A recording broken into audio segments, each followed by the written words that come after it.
Et comme vous le savez, le 8 mars prochain, la femme sera à l'honneur avec la Journée internationale des droits des femmes.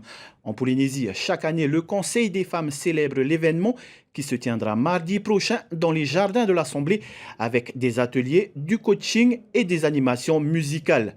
Ce conseil travaille à améliorer la condition féminine au Fénois avec notamment un plus grand espace d'accueil d'urgence pour les femmes battues. L'an dernier, plus de 200 femmes ont été victimes de violences.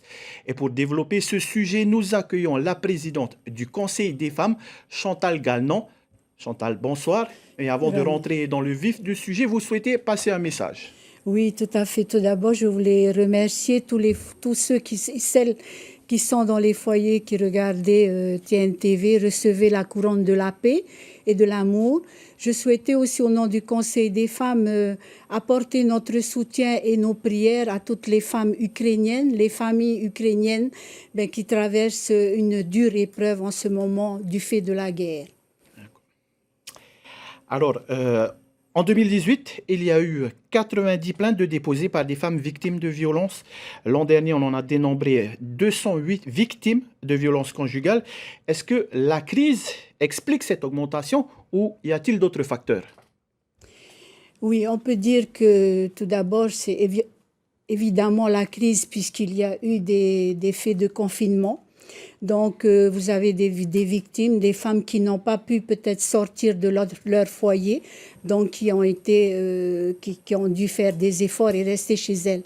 Mais sachez qu'au niveau du Conseil des femmes, nous sommes aussi quelquefois intervenus directement pour qu'on appelait directement les présidents du Conseil des femmes. Nous sommes 18 quand même, 18 associations, pratiquement 10 000 membres. Mais il faut savoir aussi que les instances religieuses, dans les instances mormones, nous ont beaucoup aidés, surtout dans les îles éloignées.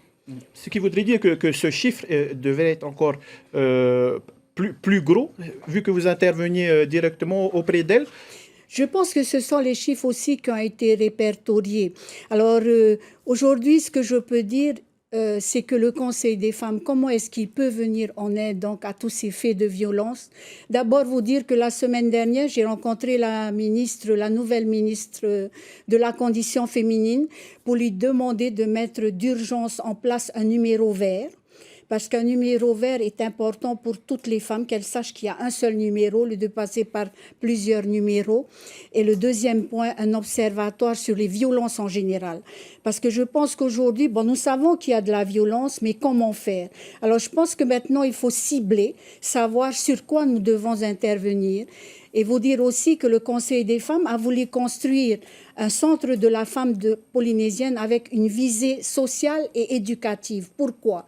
Parce que nous avons voulu d'abord agrandir le Puoteho que nous gérons depuis les années 90, mais qui est un peu restreint, donc 20 lits supplémentaires. C'est le premier module Farevahine qui va être inauguré cette année. Peut-être le 25 novembre, du moins je l'espère, puisqu'on a pris beaucoup de retard. Le deuxième module qui est le Faremitoa, avec des studios pour les femmes seniors et pour les jeunes femmes étudiantes qui veulent se faire loger. Et le troisième module, un grand Farepoté avec des conférences, des formations à visée éducative pour aider les filles et les femmes. Et surtout, pour que nos femmes comprennent que nos enfants, surtout les enfants, les garçons et les filles, doivent être éduqués de la même manière dans notre société. On le sait, il manque encore des millions de francs pour mener à bien jusqu'à leur terme ces projets. Comment est-ce que vous allez faire pour récolter justement tous ces fonds et rassembler ces fonds? Merci pour la demande. Tout d'abord, je voulais remercier le président de notre pays de nous avoir toujours soutenus et bien sûr l'État puisqu'on a eu aussi une aide financière. Actuellement, il nous manque 60 millions. Aussi, je fais appel à des généreux donateurs. Pourquoi pas à notre milliardaire polynésienne puisqu'elle peut aussi venir en aide et ça sera un grand geste pour les Polynésiennes que nous sommes, mais nous avons fait appel aussi à des mécènes américains qui ont envie aussi d'aider les Polynésiennes, mais je sais que notre milliardaire polynésienne m'entendra ce soir et entendra mon appel. La journée internationale des droits des femmes, on l'a dit, sera célébrée mardi. Diverses activités seront proposées, mais pour le Conseil des femmes, C'est un combat de tous les jours. Comment est-ce que l'on s'organise et quelles sont un peu les grandes lignes directives pour cette année? On parle d'un déplacement aussi à Réater? Voilà, merci. Comme chaque année, le mois de mars, c'est bien sûr quelques jours à Tahiti.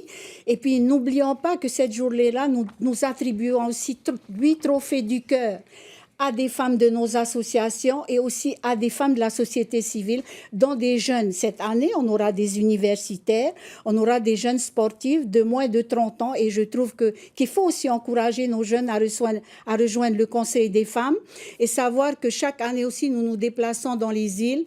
L'année dernière, c'était les Australes. Cette année, ça sera Bora Bora et Raiatea. Nous y rendrons donc durant le mois de mars.